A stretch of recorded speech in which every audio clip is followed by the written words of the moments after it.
For a man, our son is our mirror.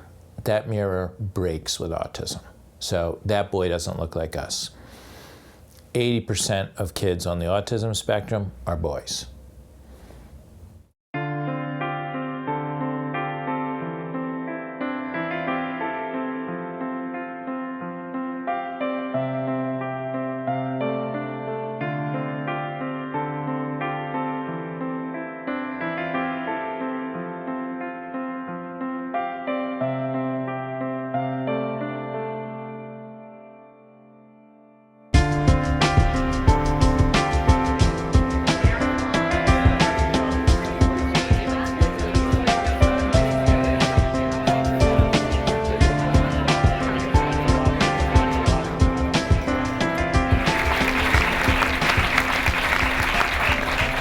Good evening, everyone. I'm Cheryl Wills from New York One News, and welcome to an historic event, Autistic Like Me, The Broken Mirror. This is the first time that you are going to hear not from the mothers, not from the siblings, but from the husbands, the fathers who are affected by autism. I am here because of my dear friend Charles Jones. He has become a revolutionary force in getting men to speak up about their children who are dealing with this disorder. What I've said from the very beginning is that the most important part about the film is the outreach campaign. In order to reach out to the communities and do the community engagements, even before the film is done, I wanted to do a 20-minute clip. And this clip you're going to see gives you a vision of what the film is, a very good understanding of what the struggle is about for men and why it's so important for men to speak up. Let's invite all of our dads up to the stage, please. Please welcome them.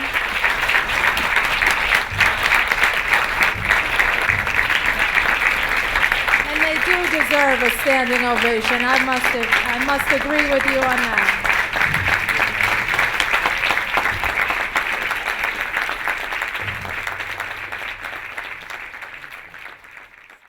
The numbers are exploding exponentially. So that's another reason why this is so important, because we're going to have so many more dads who are going to be in your shoes.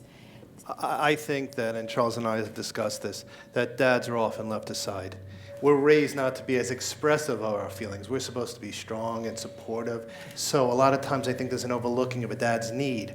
We feel the anger, the hurt, the upset, and more importantly, the isolation. So I think, in answer to your last question, I don't think there's enough resources.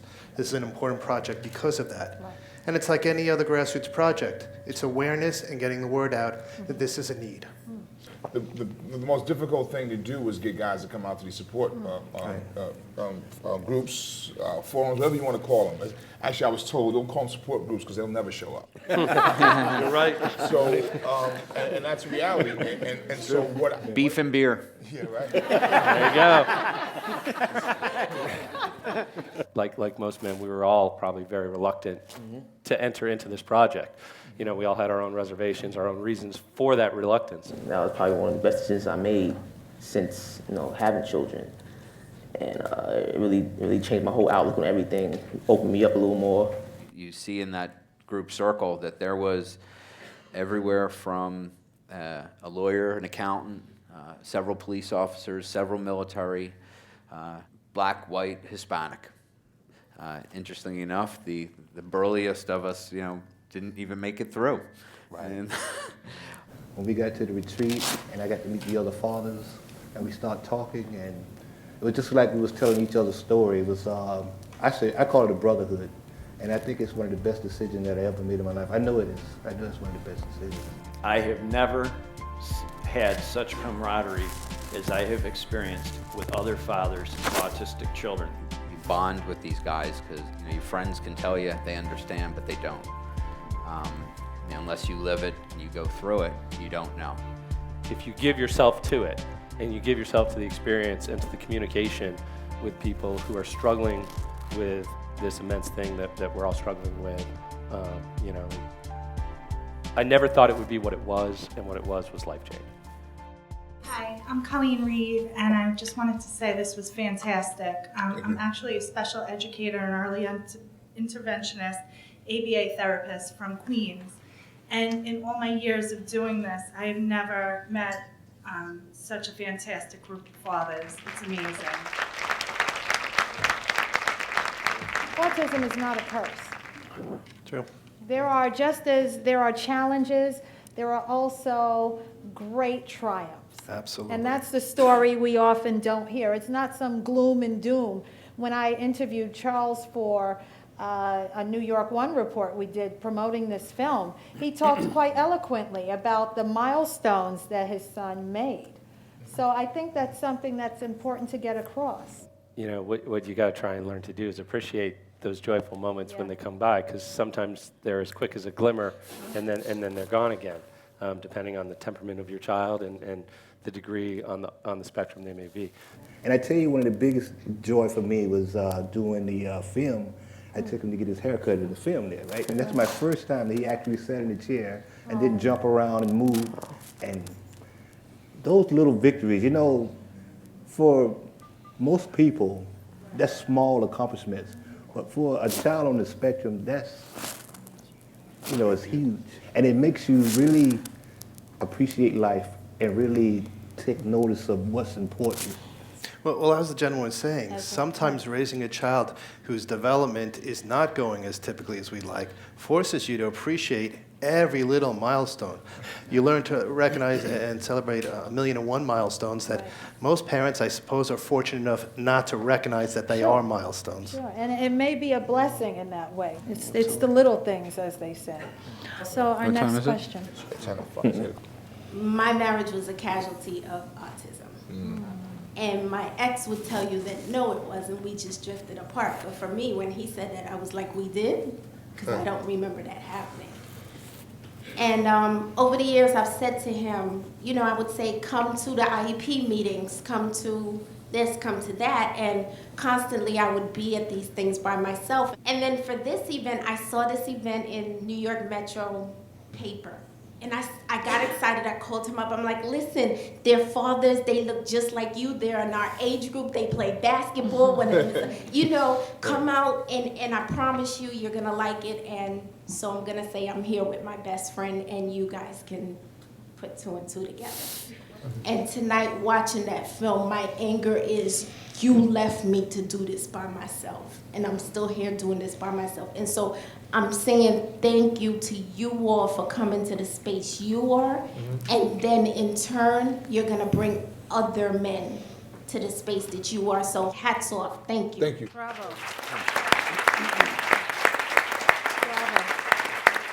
I'm going to open, based on what she said, did anyone's marriage almost fall apart because of...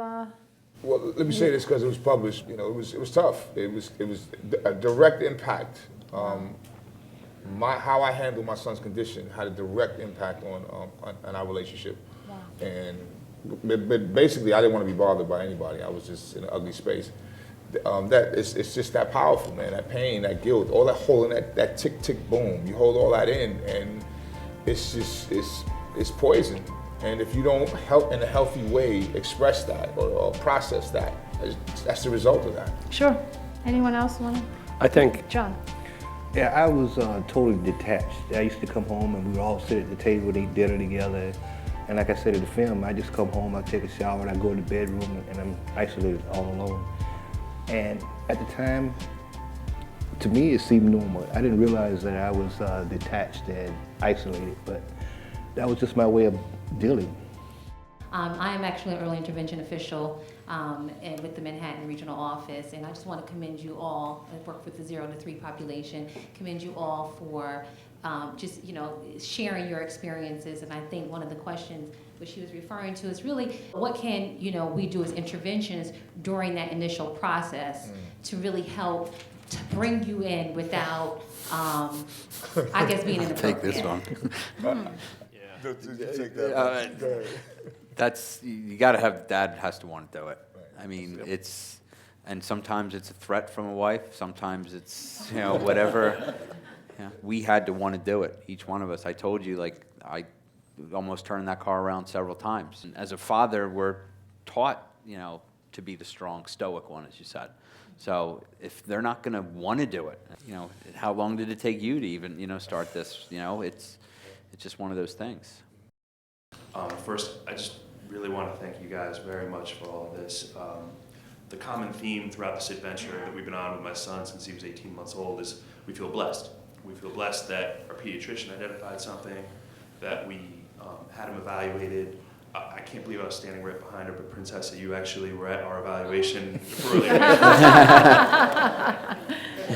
And most recently, I had an opportunity to go to the NYC Dads for Dads program, where, Charles, I saw a smaller segment of this film, which it's just been a wonderful experience. So I guess one of the questions I have is a little bit different. Is, I think, Jeff, you mentioned how your friends just don't really understand what you're going through. And I guess the question before the panel would be, since you participated in this retreat, how has this experience informed your relationships with your male friends since that time? That's a good question. My friends are wonderful. They are very supportive, helpful. They'll be there when they can. It's just an understanding. They can say they're going to be there for us. They can be there for us, and they can question my son, but they don't quite get. They haven't lived it. Walk a mile in my shoes.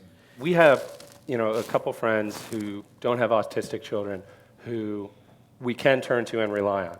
But those are people that we've known for a while that have spent a significant amount of time with our child and with us.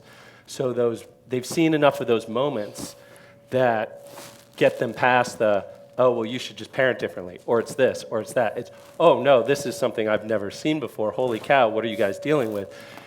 In terms of friends from work, casual acquaintances, neighbors, things like that, we don't spend a lot of time with them, and we don't let a lot of them into our family circle, because it's either too painful for us or it's too painful for our kids. We are conditioned to think that most people can't understand. If they're not living it, they can't understand it. So we always on the defense. And we find ourselves a lot of times apologizing for our children. I mean, they do things that they can't help. And because of that embarrassment or shame, retreat helped me in a way to say, my son is autistic. Before, I just get embarrassed, or I try to get him off the elevator or out of the situation as fast as I could. But now, I just let him know that he's autistic and he's doing the best he can. And usually, that's okay. That usually take care of the situation. Just want to say thank you, Charles. Again, my name is Alan Farrell. I'm the Fatherhood Services Coordinator for the City of New York. And certainly on behalf of our mayor, our deputy mayor, Linda Gibbs, Mayor Michael Bloomberg, I want to thank you for this work. I was in my office tonight and have a lot of work to do on behalf of the fathers and families of this city. And I have been keeping in mind this event all week.